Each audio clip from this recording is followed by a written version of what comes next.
a l'impression aujourd'hui que le terme de parentalité, nous l'avons inventé dans les années 2000. Or, ce n'est pas du tout le cas, en fait.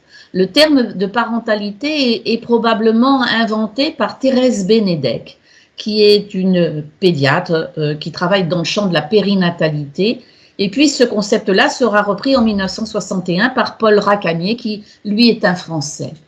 Et je trouve très intéressant la façon dont Thérèse Benedek imagine et définit la parentalité.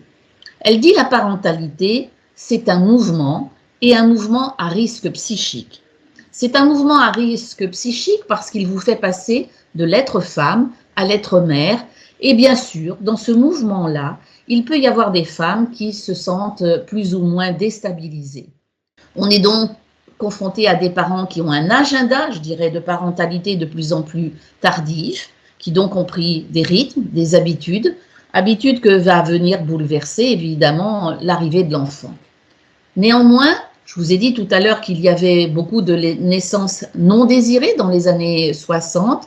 Aujourd'hui, eh bien, c'est tout à fait l'inverse. Aujourd'hui, globalement, presque tous les enfants sont désirés et quand on fait des statistiques, on s'aperçoit que c'est le cas pour 82% d'entre eux et qu'il subsiste globalement un reliquat de 7% à peu près de naissances non désirées, ce qui ne veut pas dire d'ailleurs que la suite ne se passera pas bien.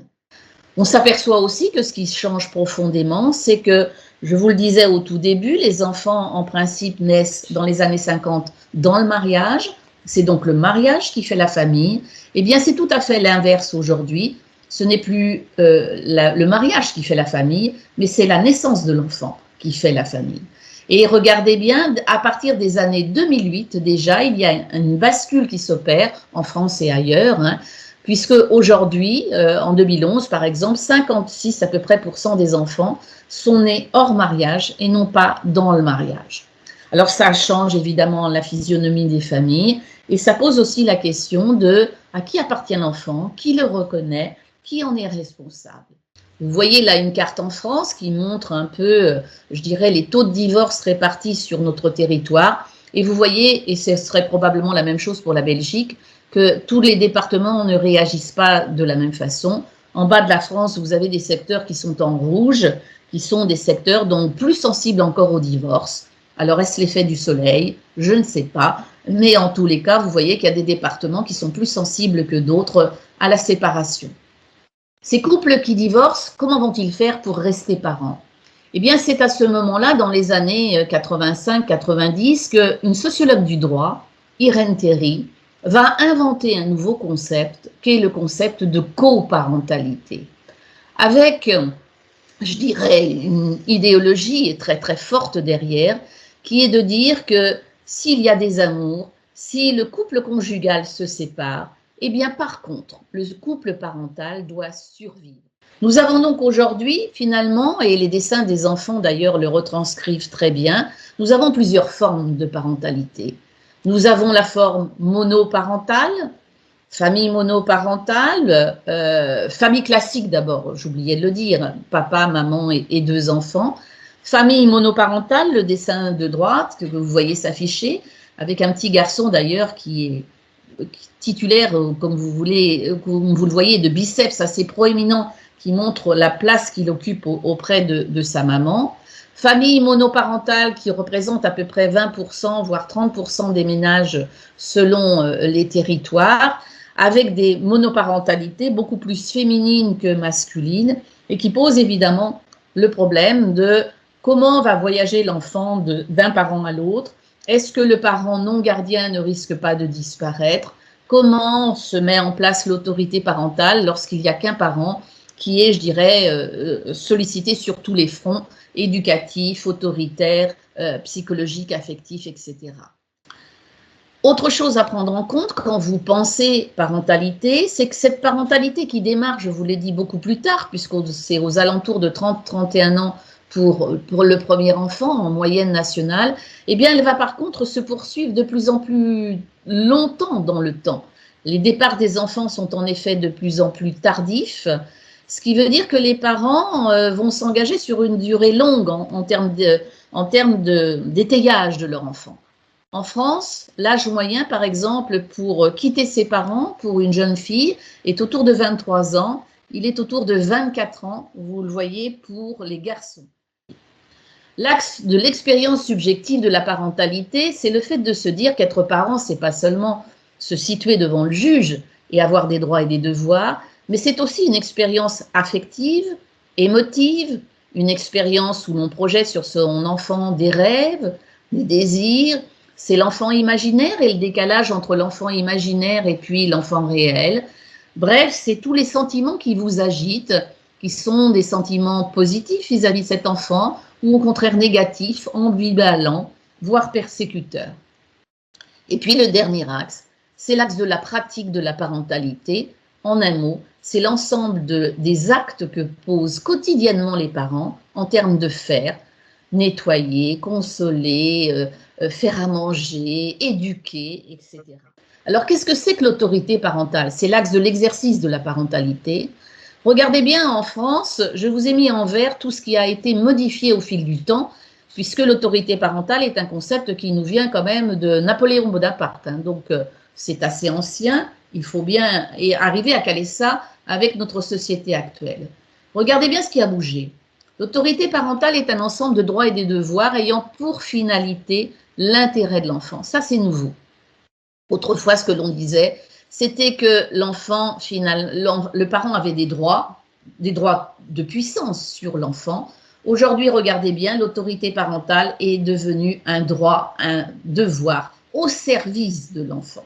Et donc, ça change tout à fait la physionomie de l'autorité parentale.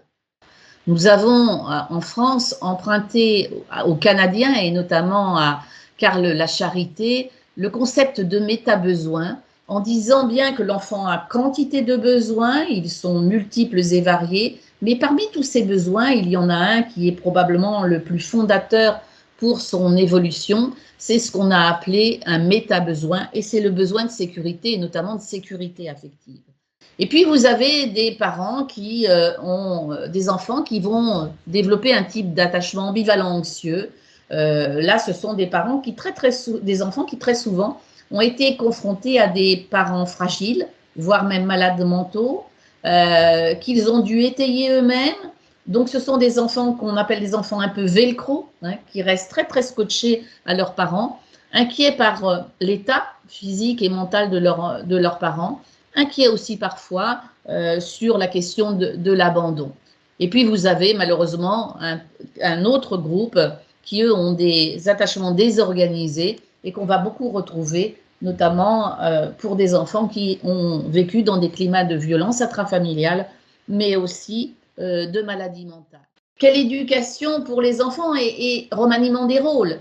Qui doit s'occuper de l'éducation des enfants? Père, mère, sous quel registre? Avec quelle amplitude de temps? Vous avez de très beaux livres qui ont été écrits par Jean Le Camus sur notamment les nouveaux pères, sur leur nouveau rôle, la paternalité donc, et comment ces pères peuvent aujourd'hui s'inscrire plus durablement et peut-être autrement dans la vie des enfants, puisque vous savez que du temps des Lacaniens et de Freud, on était plutôt sur le père séparateur, c'était son rôle, séparateur de la diade mère-enfant, et puis figure autoritaire. Et là, Jean Le Camus vient de nous dire non, le rôle du père est beaucoup plus complexe que ça, et il joue un autre rôle dans l'éducation qui est tout aussi intéressant. Donc, et les pères sont aussi très très présents en termes d'attachement, et c'est une figure d'attachement première autant que peut l'être la mère.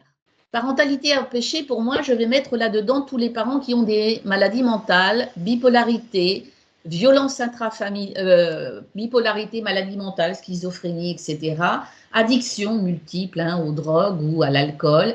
Et il est bien évident qu'être parent dans ce contexte-là modifie le rapport à l'enfant et que le développement de l'enfant ne sera pas identique à celui d'un enfant confronté, qui vit dans un milieu ordinaire.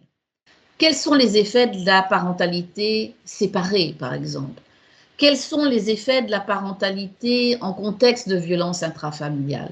Quels sont les effets de la parentalité empêchée par des drogues, par des toxiques sur les enfants? Si je peux vous conseiller un livre qui puisse marquer cette conférence, je vous conseille le livre de Jean-Luc Tournier qui a travaillé sur la parentalité en contexte de violence. Il a écrit L'enfant exposé à la violence conjugale chez Debocq. Et ce livre est assez magistral parce que, si vous le lisez, vous verrez qu'il arrive à faire une typologie de ces enfants en montrant globalement que vous allez rencontrer 3 types d'enfants. Ce qu'on appelle des enfants négligés, c'est-à-dire des couples qui sont tellement pris dans leurs conflits qu'ils en oublient même qu'ils ont des enfants. Et donc, ces enfants, finalement, ne peuvent plus exprimer leurs besoins parce que leurs besoins ne sont plus entendus. Il n'y a plus d'espace de disponibilité pour penser aux enfants.